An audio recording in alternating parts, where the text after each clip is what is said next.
جو صدیوں سے چلا آ رہا ہے۔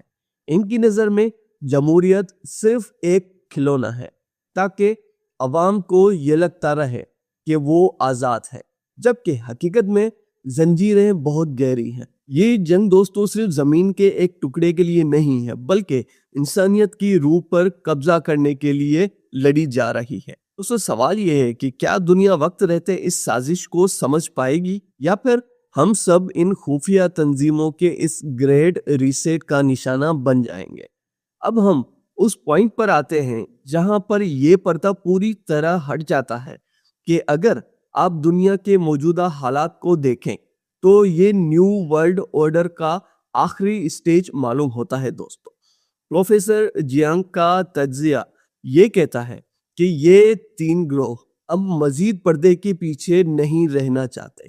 ان کا مقصد دنیا کو ایک ایسی کنٹرولڈ چوز، یعنی ایک ایسی مسلسل افراتفری میں دھکیلنا ہے جہاں عام انسان اتنا تھک جائے کہ وہ خود ان کی شیطانی غلامی کو امن سمجھ کر قبول کر لے۔ دوستو یہ جو ایپسٹین فائلز میں بڑے بڑے سیاستدانوں، بڑے بڑے ججز اور بڑے بڑے جنرلز کے نام سامنے آئے ہیں، یہ دراصل ان کا بلیک میل نیٹ ورک ہے۔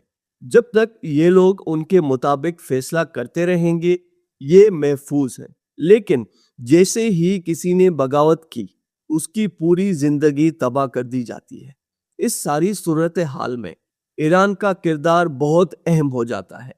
جب ایران میں بال دیوتا کا مجسمہ جلایا گیا تو وہ دراصل ان ایلائٹ فیملیز کو یہ میسج تھا کہ ہم تمہارے شیطانی عقیدے اور تمہارے نیو ورلڈ آرڈر کو پہچان چکے ہیں۔ امریکہ اور اسرائیل کی موجودہ کشیدگی دراصل اس سسٹم کو بچانے کی آخری کوشش ہے۔ وہ جانتے ہیں کہ اگر دنیا کو یہ سمجھ آ گیا کہ یہ جنگ کسی مذہب یا کسی ملک کے لیے نہیں بلکہ معصوم بچوں کی بلی چڑھانے والے اور شیطانی روٹلز ماننے والے ایک چھوٹے سے گروہ کے لیے لڑی جا رہی ہے تو پوری دنیا ان کے خلاف اٹھ کھڑی ہو جائے گی۔ یہ دوستو اینڈ ٹائمز کا وہ وقت ہے جہاں حق اور باطل کی لکیر بالکل صاف ہو چکی ہے۔ جمہوریت کا ماسک اب اتر چکا ہے اور اس کے پیچھے ان خفیہ تنظیموں کا اصلی چہرہ نکل رہا ہے جو انسانیت کو قربانی کا جانور سمجھتے ہیں۔ ان کا ماننا ہے کہ دنیا پر قبضہ کرنے کے لیے بلڈ سیکریفائس ضروری ہے، اور یہی وجہ ہے کہ غزہ سے لے کر دنیا کے دوسرے کونوں تک معصوم بچوں کا خون بہایا جا رہا ہے۔ یہ کوئی اسٹریٹجی نہیں ہے دوستو، یہ ان کا ریٹل ہے۔ لیکن یاد رکھیں جب ظلم حد سے بڑھ جاتا ہے تو وہ مٹ جاتا ہے۔ یہ خفیہ تنظیمیں جتنا زور لگا لیں حقیقت کو ہمیشہ کے لیے چھپا نہیں سکتی۔ کیا یہ گریٹ ریسیٹ کامیاب ہوگا یا پھر انسانیت اس شیطانی نظام کی زنجیریں توڑ کر آزاد ہو جائے گی؟ یہ فیصلہ دوستو اب ہمارے ہی ہاتھوں میں ہے۔ اب ہم اس پوری بحث کے اس اختتامی نقطے پر پہنچ چکے ہیں جہاں سے واپسی کا کوئی بھی راستہ دکھائی نہیں دیتا۔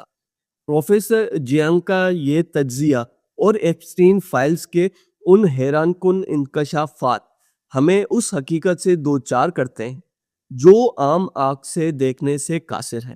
ہم جس دنیا میں جی رہے ہیں وہاں کی حکومتیں، ادارے صرف اور صرف سیاسی دکھاوا کرتے ہیں۔ اصل طاقت ان کے پاس ہے جو پردے کے پیچھے رہ کر دنیا کا نصیب لکھ رہے ہیں۔ یہ جیسوٹ، سبتینز، فرینکسٹ اور فری میسنز کا اتحاد دراصل انسانیوں کو اس گریٹ ریولیوشن کی طرف دھکیل رہا ہے جسے وہ اپنے شیطانی نظام کی شروعات سمجھتے ہیں۔ ان کا ماننا ہے کہ جب تک دنیا خون سے نہیں رنگی جائے گی ان کا خواب پورا نہیں ہوگا۔ لیکن سوال یہ ہے کہ کیا ہم صرف تماشائی بنے رہیں گے؟ حقیقت یہ ہے دوستو کہ یہ ایلومیناٹی نظام تب ہی طاقتور ہوتا ہے جب ہم اندھیرے میں رہتے ہیں۔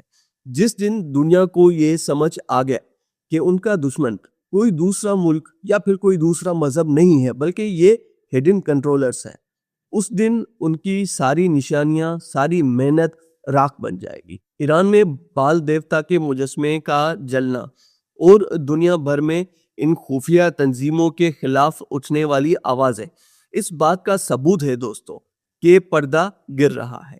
جمہوریت کا جو مذاق دنیا کے ساتھ کیا گیا وہ اب آہستہ آہستہ بے نقاب ہو رہا ہے۔